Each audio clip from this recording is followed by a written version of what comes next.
Periodista comprometida con la defensa de su gremio, de corazón guerrero y espíritu solidario.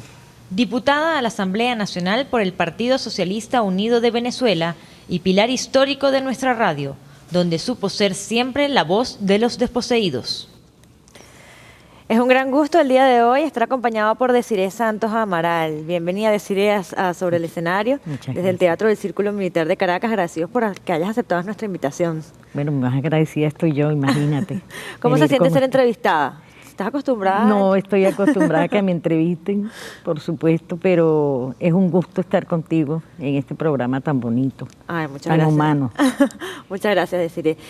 Te criaste en el seno de una familia humilde y numerosa, inicialmente en una casa en Montepiedad y luego en el Bloque 9.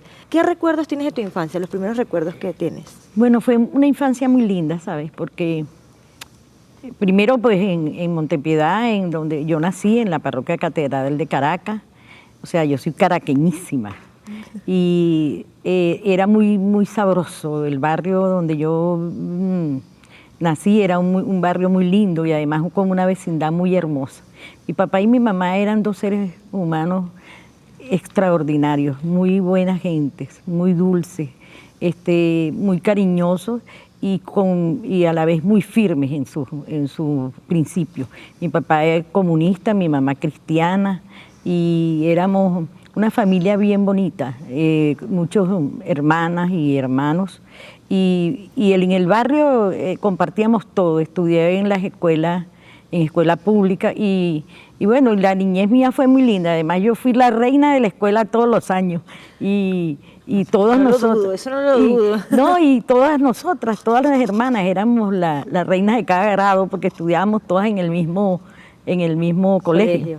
Y entonces, y todas las amigas, yo tengo todavía gente que recuerdo de aquella época, de gente que nunca la olvido, pues hay gente que ya murió, por supuesto, como por ejemplo mi madrina. Yo nunca olvidaré mi madrina, que vivía al lado de mi mamá, y entonces era una vecindad, un vecindario muy bonito, muy humilde, y se cantaba mucho.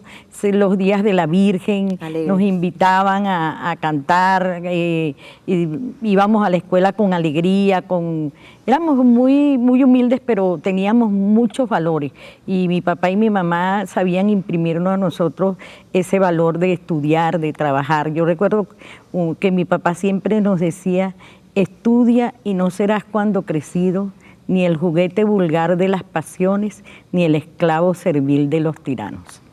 Wow, imagínate tú, qué bella esa frase.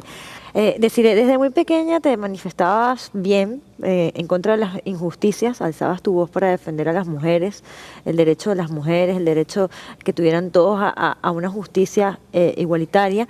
Y fue entonces cuando a ti y a tus hermanas tuvieron que cambiarlas de colegio. ¿Por qué fue? Bueno, porque yo hice una denuncia en la radio, por cierto. Primera vez primer contacto con la radio estábamos en primaria. Okay.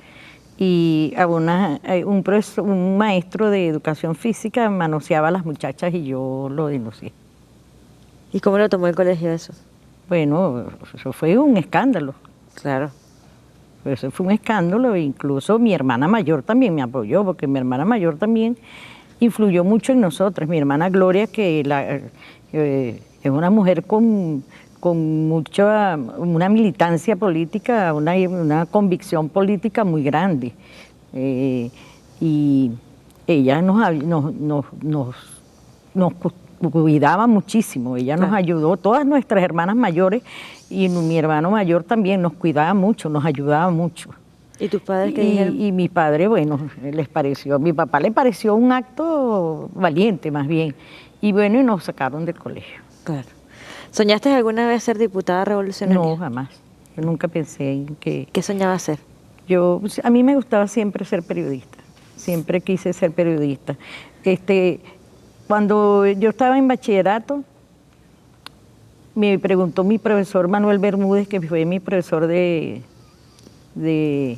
castellano y literatura, porque yo leía mucho y a él le gustaba mucho, y él me recomendaba libros, y porque desde niña también Mi papá me daba libros y yo, por ejemplo, leí, como a los 7 años, ya interpretaba el cuento Manzanita de Julio Garmendia desde el punto de vista social y político, pues que cuando llegaron las grandes y sonrosadas manzanas del norte, la manzanita criolla se sintió perdida. Entonces, para mí eso era impresionante. Entonces yo estaba encaminada o a estudiar, yo quería estudiar o periodismo o trabajo social.